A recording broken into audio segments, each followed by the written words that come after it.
Welcome, Rebekah. So glad you're a part of this Learn to Listen series. Thank you so much for having me. I'm excited to be here. Good. I love these conversations, and I'm just really excited to catch up a bit because I know there's been some things going on in your life. And we met quite a few years ago, and it was in dance in the Christian context. So I know that's been your lane for a long time. So I'm just going to let you dive right in and share about your life and your story, and we'll jump further into some of the questions. So, again, thank you for joining me. Yeah, thanks for having me. I'm Rebecca Diaddigo. A lot of people ask how to pronounce my last name, Diaddigo. But I am the founder and director of Bluebird Uncaged, and we are a collective of dancers whose mission is to bring hope and dignity through dance. And honestly, I had no clue that this is what my life would be like at this time. But God has had us just led me the whole way. So I started dancing when I was my mom took me to the Nutcracker actually when I was really young, and I pointed to the stage afterwards. I said I want to be her. So my mom put me in ballet lessons, and I just kept doing it because it was fun and I enjoyed it. But looking back, it's cool to see how my spiritual journey and my dance journey kind of paralleled together. And I would say that my parents are amazing. They introduced me to Jesus at a very young age, and I would say that I understood the gospel. Um, but Jesus became really, really real to me. I always wondered, is my faith my parents, or is it just something because I believed because my parents told me, or do I believe this for myself? But I knew that I believed it for myself when I was 11. My family just went through a series. My uncle passed away really unexpectedly, and then my grandfather passed away within a year of my uncle. And during that time, Jesus was the only thing that I could hang on to that I knew was going to be constant in my life. And so that's when I was like, okay, I know that I believe this because I know it's true. At the same time, I realized that dance was my kind of way to process everything. And the studio was my safe space. And I remember I would just be counting down the minutes to be able to go to ballet class and not think about anything that was going on in the family at the time.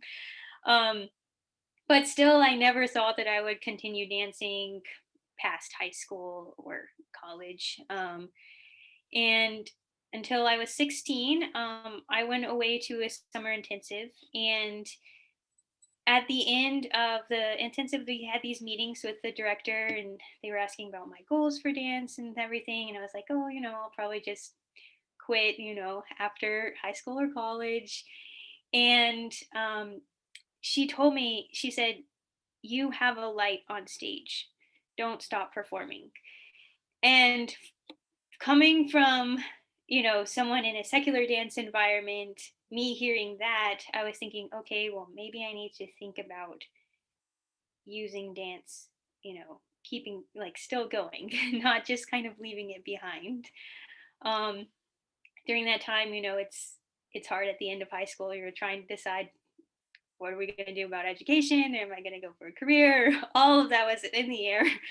I started looking at different colleges, but nothing ended up being, nothing started really settled in my spirit. I felt like I was trying to force, us something that wasn't supposed to happen. So I figured out how to get my bachelor's degree non-traditionally in a different way, and I started training at the Atlanta Ballet, in the pre-professional division, which was a huge difference coming from a small studio. I had a lot of catching up to do, but I think during that time, it was just an amazing time of refining my technique, but also God was refining my heart for dance. So when I decided to pursue a professional career in ballet, I had all these pictures in my mind like, okay, well, this is going to happen, and then I'm going to audition, and then I'm going to get this job, and then I just had it all planned out in my head. And I was like, okay, God wants me to do this. This is how he's going to do it. But needless to say, things did not go exactly the way that I wanted them to go. And it's not that things weren't working out, like things were happening. I was growing, I was getting some opportunities, but I just got me really thinking about the trajectory of a dancer, of a professional dancer. And I realized that by myself, like this career was very empty. And it it what the path that I was on, I realized would not be fulfilling in the way that I thought it was going to be. So I felt like God was asking me, He's like, I've given you this gift for a reason. How are you going to use it? Um, and, dance can go places that words can't. And I had experienced that a little bit, earlier in my life, in how I communicated with God, through processing tragedy and all of that. But the words hope and dignity kept coming up. Like hope because Jesus is hope, and dignity because everyone's put on the planet for a purpose. And that's what I wanted to communicate through dancing. That's how Bluebird Uncaged was formed. But it wasn't like I was like, okay, I need to, do a project with Bluebird. And so I started developing that at the same time as still pursuing a professional career.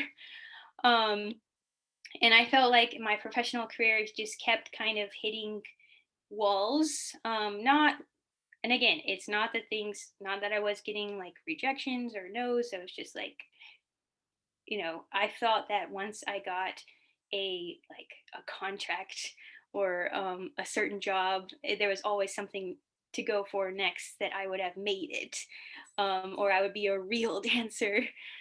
But God was still just refining my heart and saying, you're not a dancer because you signed the dotted line.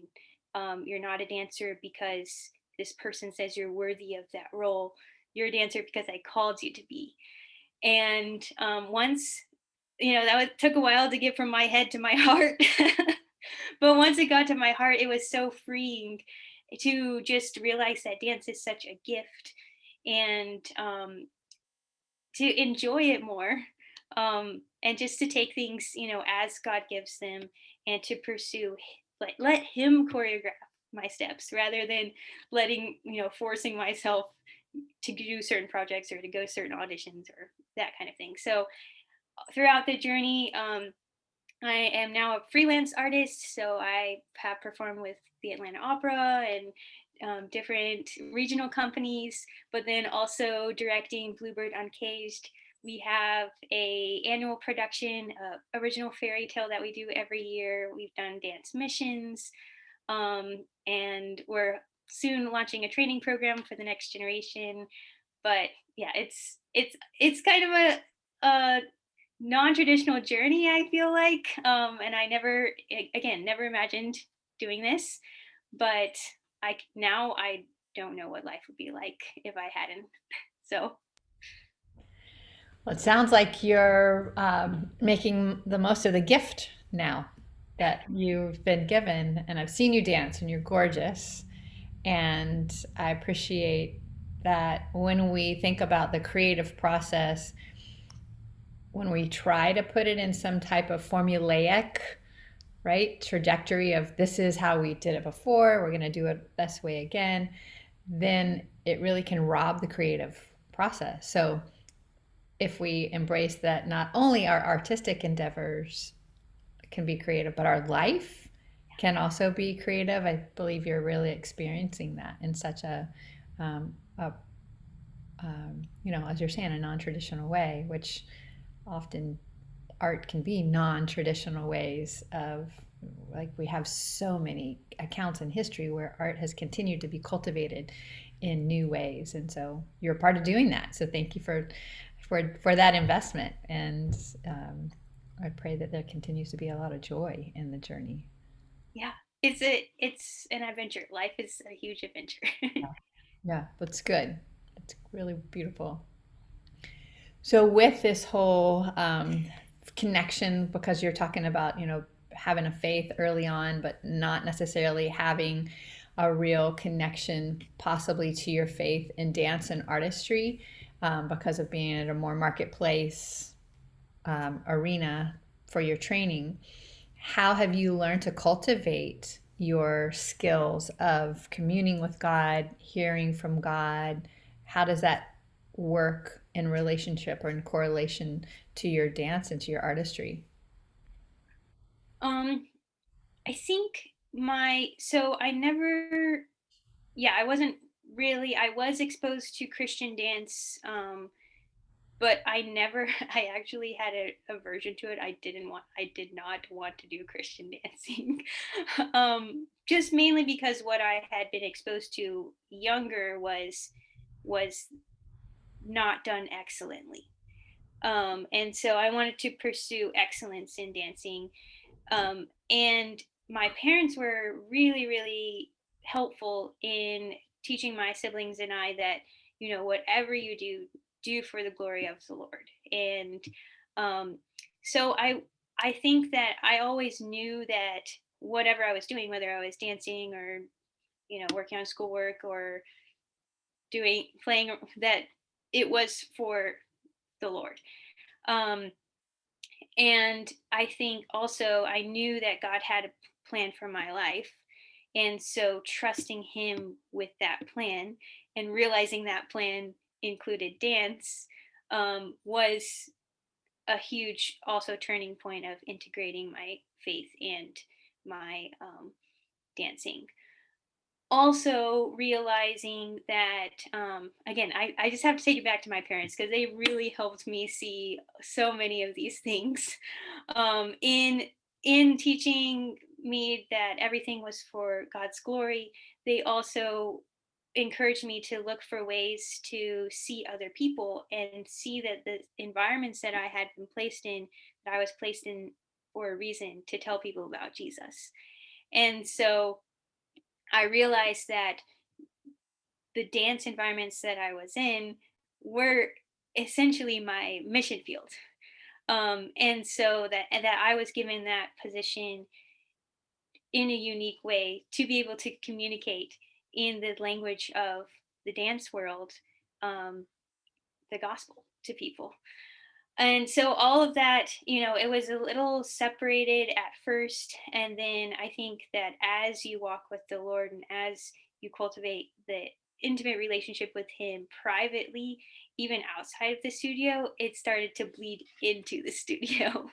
um, in that, like, I found myself, like, doing plays and praying for the girl in front of me or the girl behind me. And so it was just a process, I think, of also cultivating the intimacy with God and then letting Him permeate the rest of my life, and including my dancing and my studio time, my relationships, and my career decisions.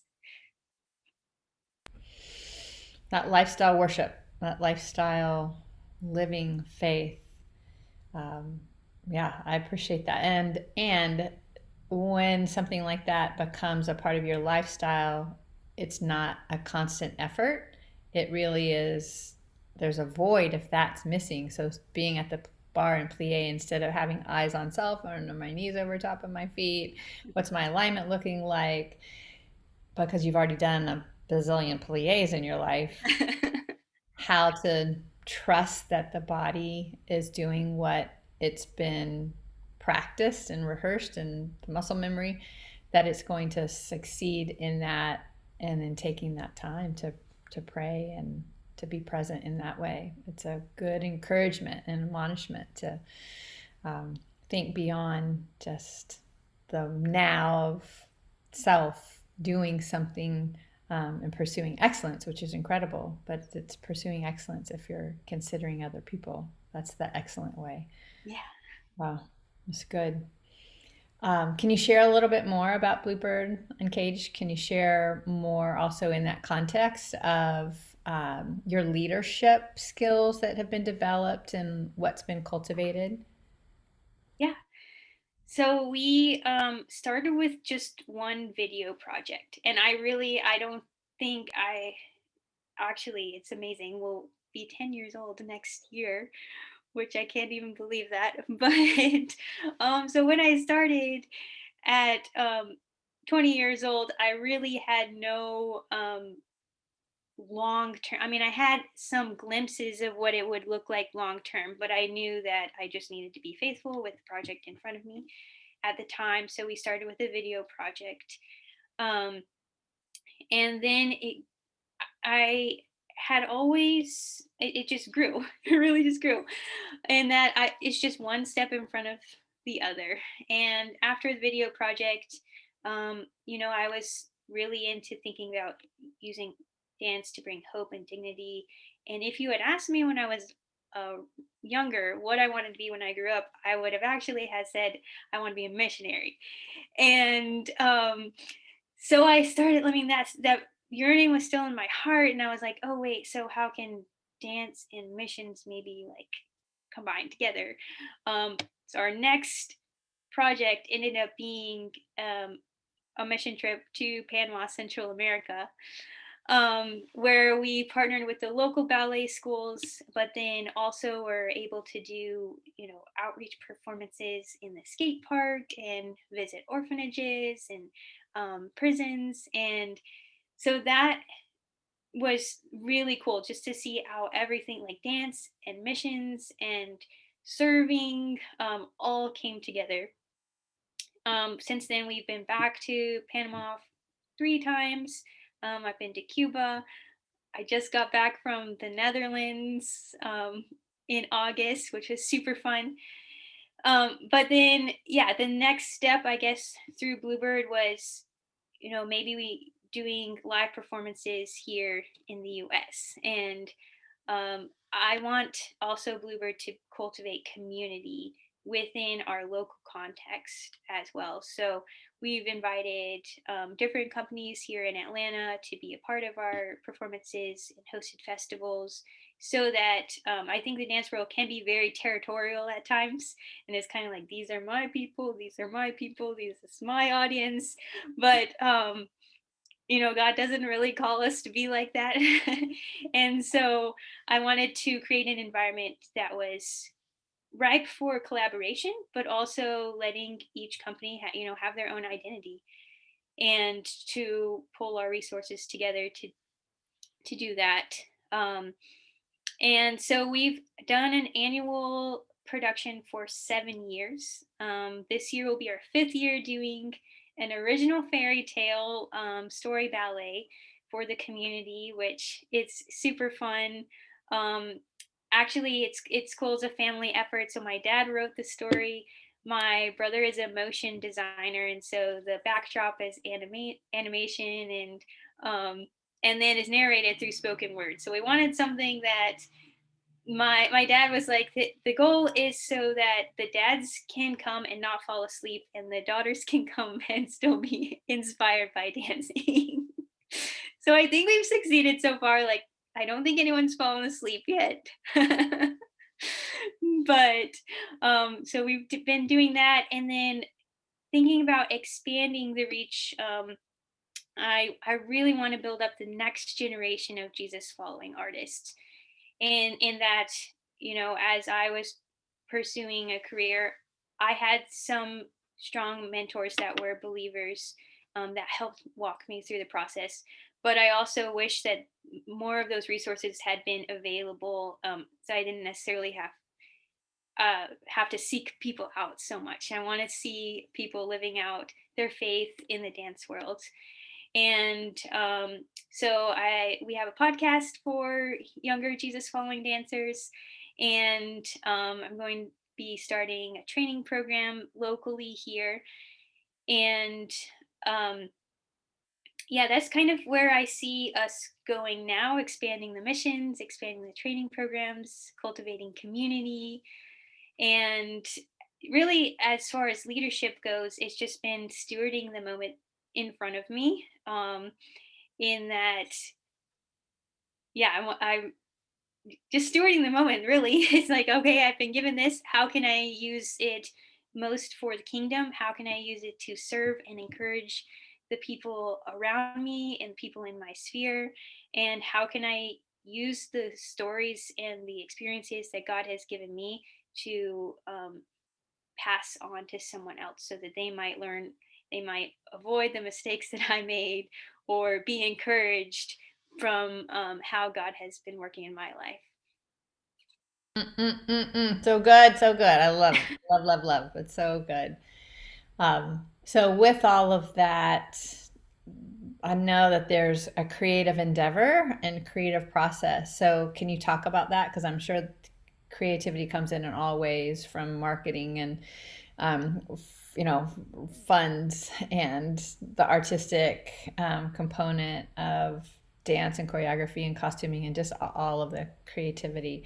Can you talk about your particular process, creative process? Yeah, I think so. A lot of times I'm, well, with the show, I guess my family was inspired together, and so we feed off of each other in that way.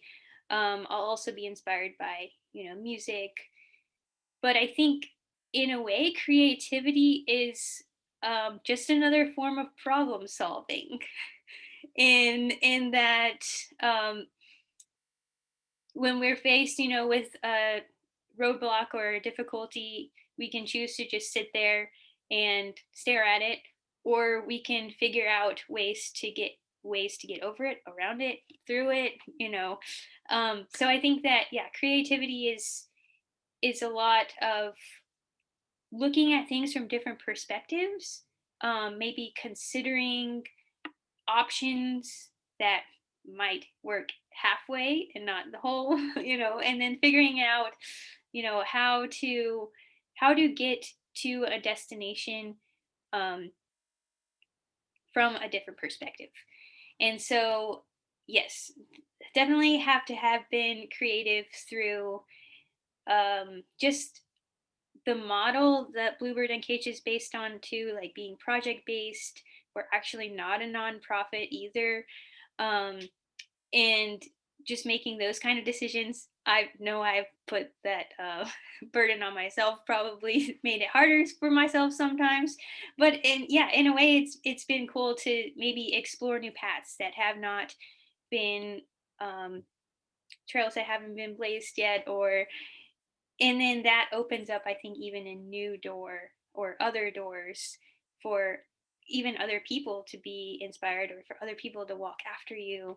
um, and it's also, I think, a habit of discipline too. I'm reading a lot about the creative process as well, and I've noticed other artists too, like you just have to keep going, persevering.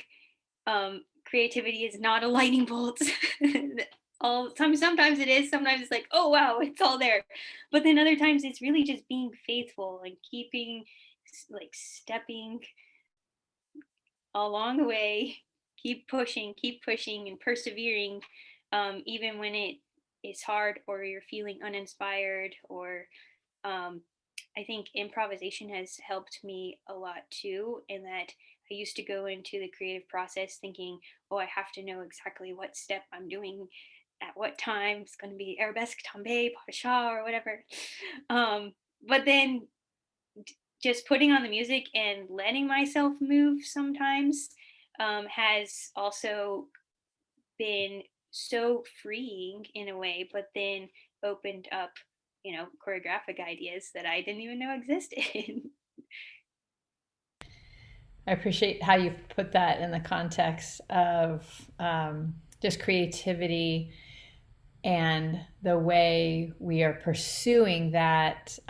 It's so beautiful that it's not, again, kind of even going back to what we talked before, not fitting in the confines of something, but that there is a God breathed aspect of it, especially if you're a believer artist. Um, uh, what have been some of your favorite creative projects or creative endeavors where you've felt like you learn from the process, or at the end you're like, okay, that was so much fun and really cool, and boy, I changed, I'm different because of this endeavor? I'm going to go back to our fairy tale production. It's one of my favorites, but I think really what it just producing a whole production as a whole, not necessarily. Yes, the dancing is really fun, um, and I have a lot of fun on stage.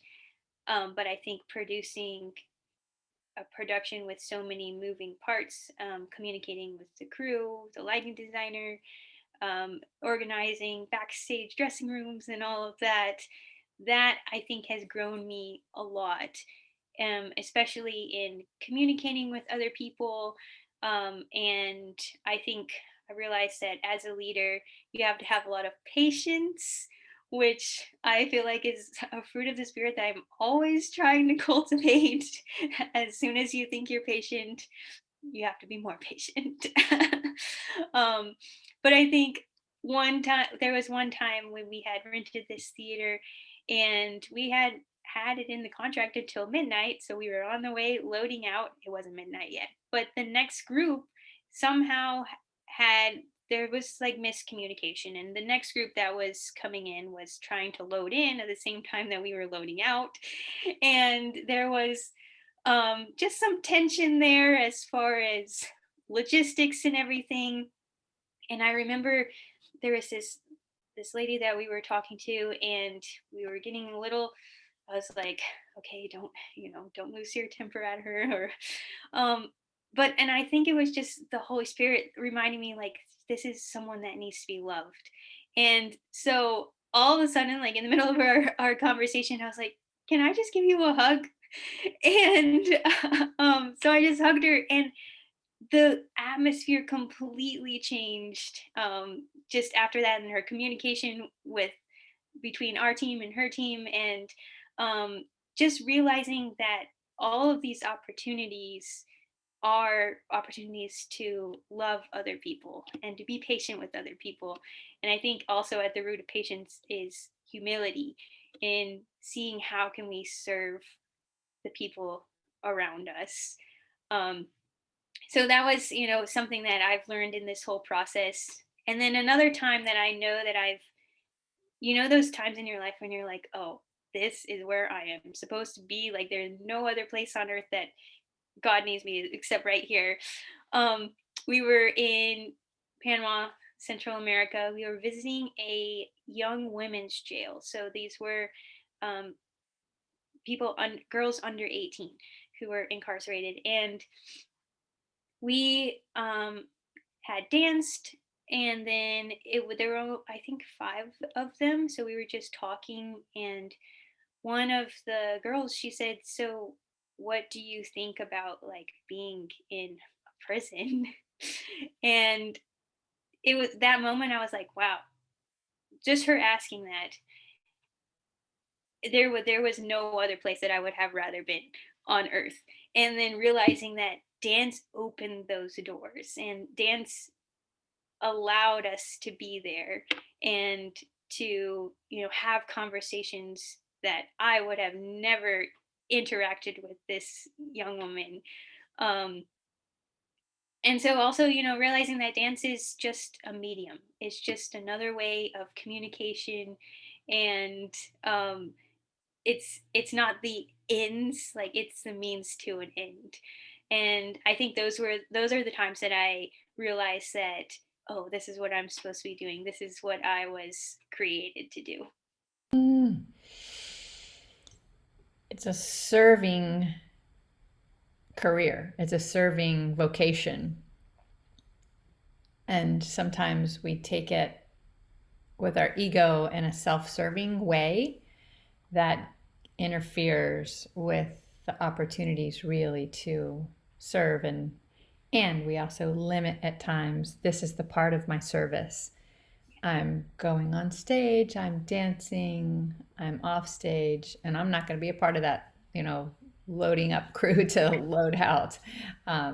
Could be a perspective, feel as if that can be short sighted at times. And doing what you did, extending a graciousness. Um, for the most part, and I don't have any research on this, but for the most part, I think the majority of humanity will receive a hug.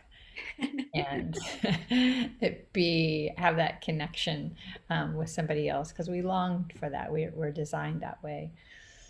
Um, how are you seeing God move in where you live now, obviously, with what's happening with the pandemic and starting to come out of it, and some things opening, but some things still actually very closed? How do you feel like this season has been affected because of COVID? And then also just the world general. What's the status of the world out there from your perspective related to dance and the arts and faith and just any component? Yeah, I think that um, the pandemic helped me realize um, how dance is such a communal art. And when we were all separated, um, I realized, man, we were doing, Zoom classes and all of that. We were making the most of it, but I realized that I was missing that interaction in the studio. Even if I walked into the studio in the morning and I was just, just said hello and I went into my zone of warming up for class, like I realized that even just having other dancers in the room and class is a shared experience, which made me appreciate dance even more and realizing that it is a unique art form that needs multiple individuals in order to be most effective. And so I think, yeah, as dancers that been um, we've been able to, we've had hurdles placed in front of us, but then as a way, it's also been a way for us to be more creative and to, I think, it's easy, so easy for dancers to get into a routine. This is how we do things. This is how, class is so comforting because I know it's plies, tendus, like I know it's the same order every time. But I think this kind of forced us to think about, wait, is this, the best way to do things? Is this the most effective way to do things? And so I think we are all discovering new ways to reach new audiences, but also new ways to even cultivate our own technique and our own artistry. Like, do we to take care of our souls as well as our bodies? um, and moving forward, I really hope that creativity continues, that we don't just kind of fall back into, oh, we're all just going to keep doing shows in the same way that we did, but maybe to keep, you know seeing where are there new audiences, or where can dance communicate truth that people are not hearing. I think that truth is is going to be so important in the coming days. And we have so many messages being thrown at us right now that sometimes it is very overwhelming. And I think that dance is going to be such a unique way to communicate truth, because words are becoming less and less. I don't want to say valuable, but they're not as effective because there is an abundance of them these days, many opinions and everything. But I think that dance is going to be a way to communicate truth clearly and with beauty, and in a way that connects to people's hearts and souls that words might not.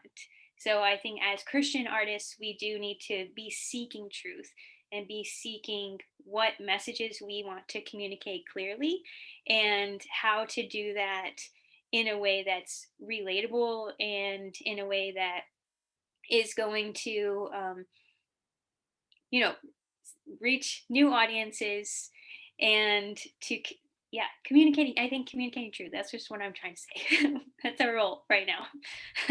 Yeah.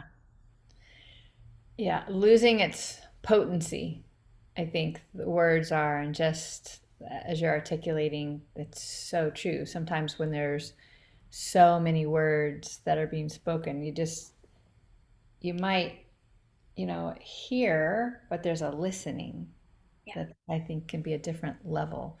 And then the same with God and God speaking, communing with us. Are we hearing what God's saying to respond and artistically to demonstrate the heart of God and love of God in whatever way it's demonstrated in different arenas? So, in closing, how would you like to admonish anybody that's listening, encourage anybody? What last words would you have that you could share with us? Um, I would definitely say keep persevering, and um, I keep seeing this phrase in scripture lately is patient endurance. And just for the young artist out there, or even the other leaders in the Christian dance world, I think that we should not grow weary in doing good, but just keep our eyes on Jesus and keep running our races with endurance, and um,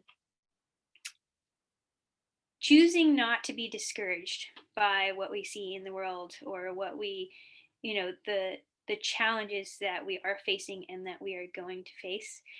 But I would just encourage my fellow dancers to persevere and to keep your eyes on Jesus.